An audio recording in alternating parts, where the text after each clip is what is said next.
On a humid Tuesday morning in Melrose County, Tennessee, a woman named Nadia Raines walked into courtroom 3C like she didn't belong because that's exactly what Officer Hank Collier believed. She was young, black, neatly dressed, and too calm for his comfort. A black notebook in her lap. No purse, no badge, no questions. Just eyes that observed everything, and a pen that didn't stop moving. To Hank, that was enough. He didn't ask for her name. Didn't ask why she was there. He just saw someone who didn't look afraid and that made her dangerous. Without warning, he marched up to her, barked out a question, and when she answered with steady words and zero apology, he cuffed her. Right there. In front of the judge, a courtroom full of witnesses, and an entire class of high school students on a field trip. No struggle. No shouting. Just cold steel clamped around her wrists and a silence that felt louder than a gavel crack.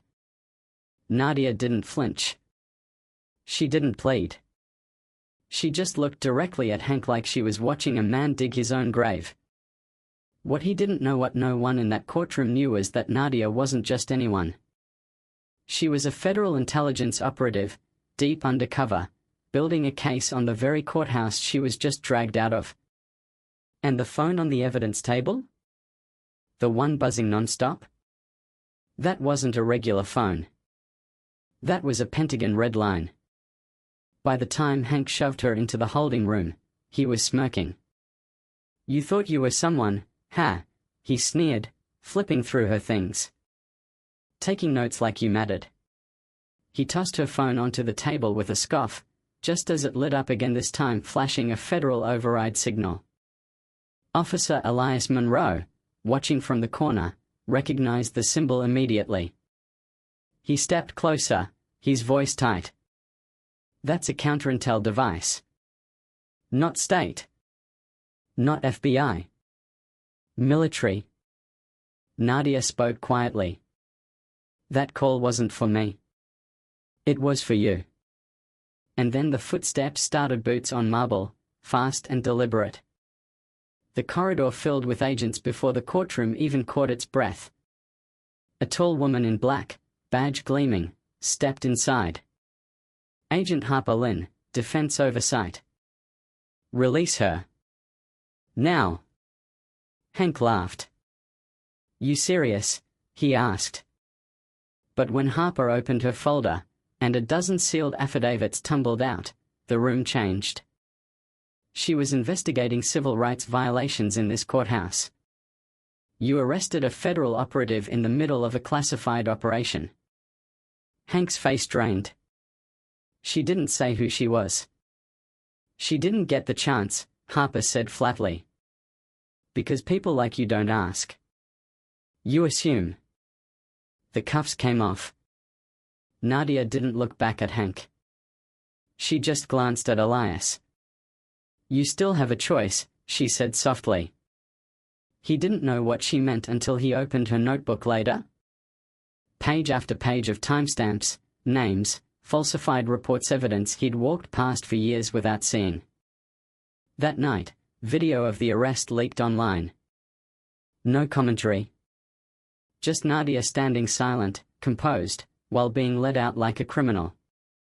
The caption read, "She didn't raise her voice. She raised the truth." Within 12 hours, it hit 8 million views. Hank was suspended. Later charged. Abuse of power. Obstruction of justice. Destruction of federal property.